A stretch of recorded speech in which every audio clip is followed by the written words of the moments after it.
Hey! Bonjour à tous! Aujourd'hui on se retrouve pour une nouvelle vidéo, pas du tout comme les autres. Si vous me suivez depuis le début, vous saurez que c'est la première story time. Alors aujourd'hui, je vais vous faire cette story time pour vous parler d'une maladie que j'ai eue qui s'appelle la cholestase gravidique. C'est une maladie pas du tout facile à vivre. Donc, si vous n'êtes pas enceinte, si vous êtes un homme, déjà sachez que ça ne vous concernera pas cette maladie. Mais c'est une maladie qui est très dure à vivre. Donc, je vais commencer par vous expliquer, du coup, vous l'aurez compris, j'ai eu cette maladie qui est vraiment très dure. Elle m'a été diagnostiquée via les symptômes, donc que je vais vous expliquer plus tard dans la vidéo. Et du coup, cette maladie, moi j'ai été suivie pendant ma grossesse dans un hôpital tout à fait basique qui font maternité. Et déjà, s'il y a un conseil que je peux vous donner, c'est aller dans une maternité qui a les compétences pour s'occuper des grossesses à risque et donc des prémas ou autres. Parce que avec cette maladie, il y a de grandes chances que vous accouchiez prématurément ou que l'enfant arrive prématurément. Moi, faut savoir que du coup, comme j'ai été dans une maternité basique, j'ai été hospitalisée 2 fois avec cette maladie. Ça a été très dur puisque j'avais très peur pour mon bébé. Elle est en bonne santé, tout va bien, vous inquiétez pas. Mais sur le moment, c'est beaucoup de stress, très dur à vivre. On m'a très mal dirigée, très mal aiguillée, on m'en a très peu parlé.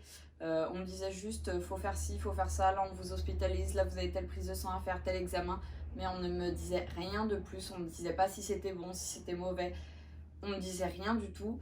Donc c'est pour ça que je vous conseille vraiment d'aller dans une maternité qui prend les grossesses à risque et qui du coup sont aptes à s'occuper des bébés et qui puissent bien vous expliquer puisqu'ils sont spécialisés dans ces domaines.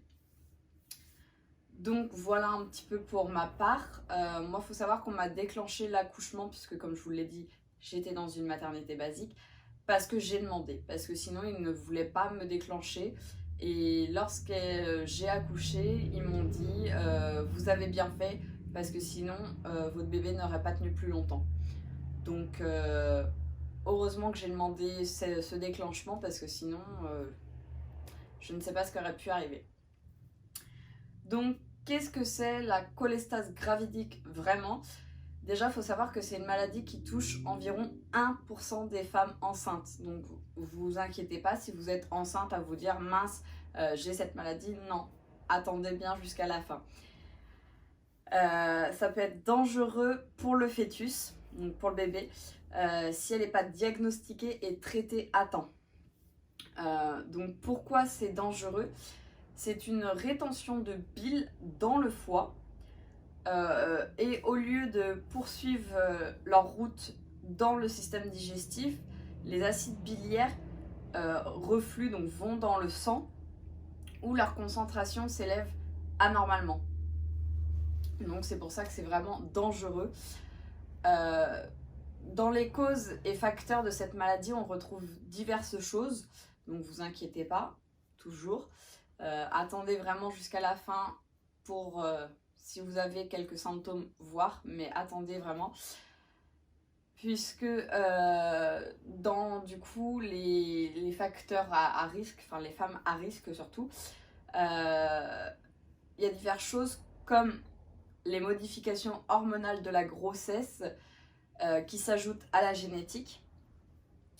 Et il y a l'âge où on crée le fœtus aussi, qui peuvent être des facteurs. Alors, comment diagnostiquer soi-même la maladie?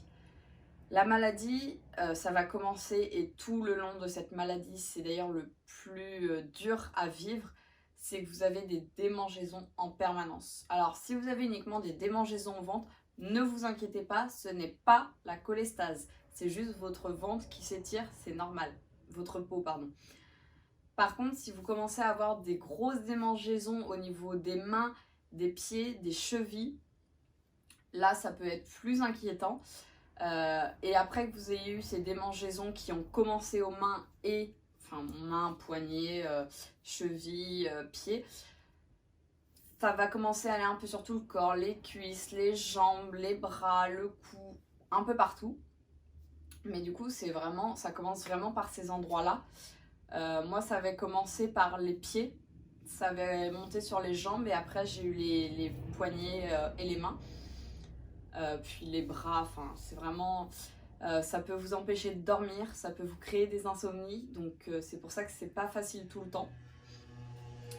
Et si vraiment vous pensez, vous avez ces symptômes, il faut immédiatement aller voir votre médecin pour vous faire diagnostiquer, donc demandez-lui une prise de sang, vous lui expliquez bien tous les symptômes que vous avez eu, que vous avez, et demandez-lui une prise de sang. En fonction de la prise de sang, il vous aiguillera vers ce que faire, vers les médicaments à prendre, vers les autres examens à faire.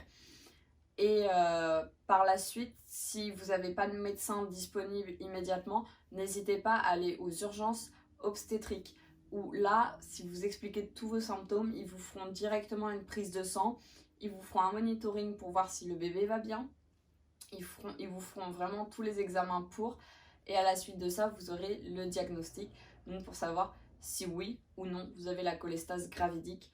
Donc les examens, moi il me semble que j'avais eu les résultats en 30 minutes, donc c'était assez rapide. Mais faut pas hésiter à demander cette prise de sang pour vraiment voir. Et je tenais vraiment à vous parler de cette maladie parce que elle touche seulement environ 1% des femmes enceintes. Moi elle m'a touchée par exemple, mais dans mon entourage, personne n'en avait jamais entendu parler. Et j'avais même des infirmières ou des sages-femmes qui venaient qui n'en avaient non plus jamais entendu parler. Faut savoir que cette maladie elle peut être très dangereuse pour le fœtus, donc c'est bien d'être renseigné et il faut vraiment pas prendre cette maladie à la légère et on n'en parle pas assez. Beaucoup de mamans ou de femmes enceintes, de femmes tout court, ne connaissent pas ou n'ont jamais entendu parler de cette maladie. Donc vraiment, je trouve important d'en parler, d'où pourquoi aujourd'hui j'ai décidé de vous faire cette story time. Donc voilà, c'était une story time un peu particulière, mais c'était vraiment un sujet qui me tenait à cœur parce que ça peut être très dangereux et c'est très dur à vivre. Si jamais vous la vivez en ce moment ou vous avez les symptômes, faut pas hésiter à en parler, faut vraiment être soutenu parce que c'est une très dure épreuve. Donc je vous soutiens à 100%, je sais par quoi vous êtes passé. Si vous avez des questions ou même vous passez par là en ce moment ou autre, n'hésitez pas à venir me le dire dans mon Instagram. Je mets mon Instagram juste dans la barre d'infos, juste en dessous dans la description. Vous pouvez aussi me mettre un petit commentaire pour me dire si cette story time vous a plu, si vous en voulez d'autres, si vous voulez des vidéos en particulier. Donc n'hésitez pas à me mettre tout ça dans les commentaires. N'hésitez pas non plus à vous abonner, ça fait toujours plaisir et c'est gratuit. Et n'oubliez pas de mettre un petit like si vous avez aimé la vidéo. Je vous fais de gros bisous et je vous dis à très vite.